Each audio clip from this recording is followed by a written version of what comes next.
Сайн байцгаана хүүхдүүдээ. Өнөөдөр бид нар үйл зүйн дасгалуудыг үзэх болно.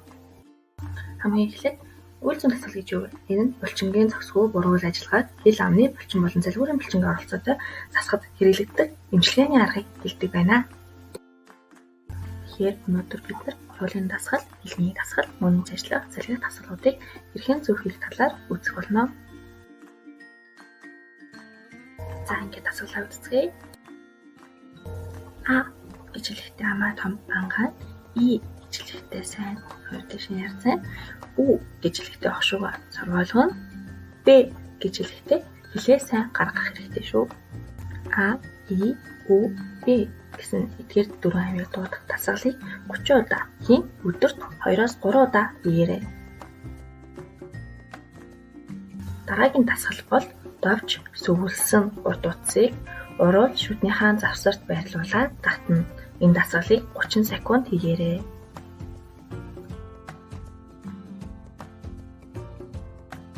Спот дасгал. Энэ дасгалыг хийхийн тулд хэлнийхээ үзүүрийг дээд үүдэн шүднүүдийнхээ ард байрлуулна.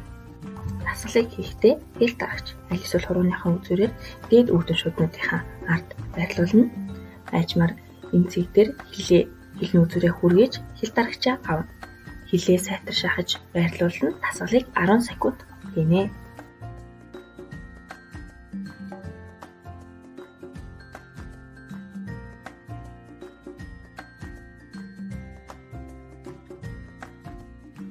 Дараагийн дасгал бол хэлний үзүүрийн чадал буюу хэлний үзүүрийн контрол.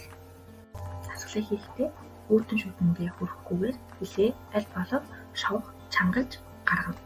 Хэлний үзүүрийг хэл дарагч аль эсвэл халбаар сайн дарна.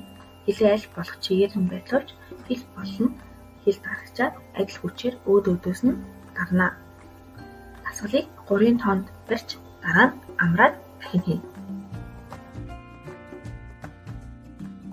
3-р дасгал буюу хэлний дунд хэсгийн дасгал, тагнаад таших дасгал. Дасгалыг хийхдээ хэлний үзүүрээ спот цэг дээр байрлуул. Хилээ сайтар тагнаандаа шахаж байрлуулсан байна.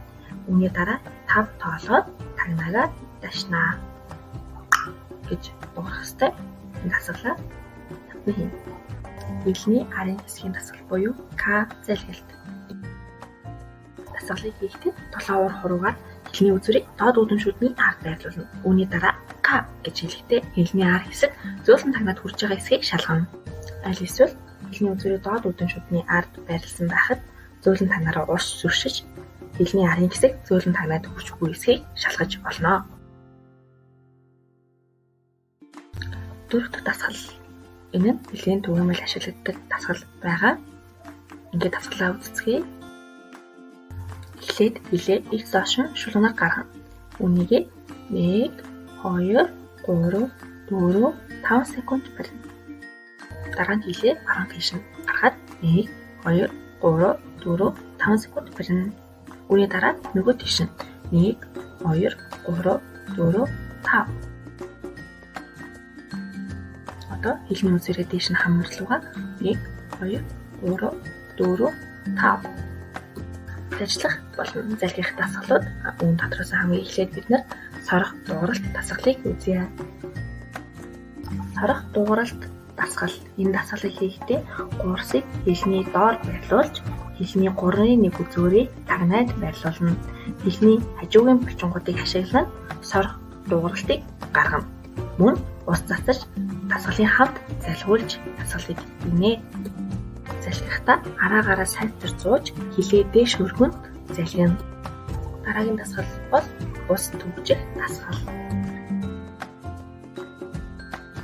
Дасгалыг хийхдээ аягтай уснаас бага зэрэг ууж хэлний арын хэсэгтээ байрлуулад 1, 2, 3, 4, 5 тоолоод араагаараа сайтар хазан хилээ дээш өргөнд усыг залгина.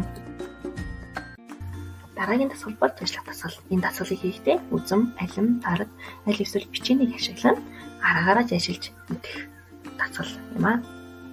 Дасгалыг хийхдээ буруулаа нийлүүлэндээ араагаараа баг зэрэг идэх зүйлсийг ажиллана. Залгих болохоор араагаа сайтар зууж хилээ спот цэг дээр байрлуулад зөв залгина. Дараагийн дасгал бол дохиор хэлний контролыг сайжруулах дасгал байгаа. Энэ нь заалхай болон шаймын зурагтай бол зайлшгүй хийх ёстой. Эхлээд бохийг спот цэгтэрээ байрлуулад хэлний үзүүрээрээ спот цэгтэрийг эргэлдүүлнэ. Бохийг цэвэрхэн дугуй болгоно.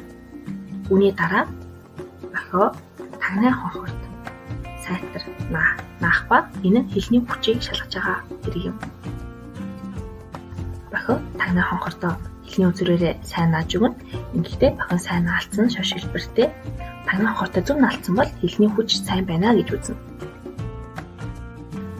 Ингээд бид нар дуурайлын хэлний залхих дасгалуудыг үзлээ. Дасгалыг өдөрт 2-3 удаа заавал татаж хийгээрэй. Дасгалаа сайн давтах нь маш чухал шүү хүүхдүүдэд. Анхаарал хандуулсанд баярлалаа.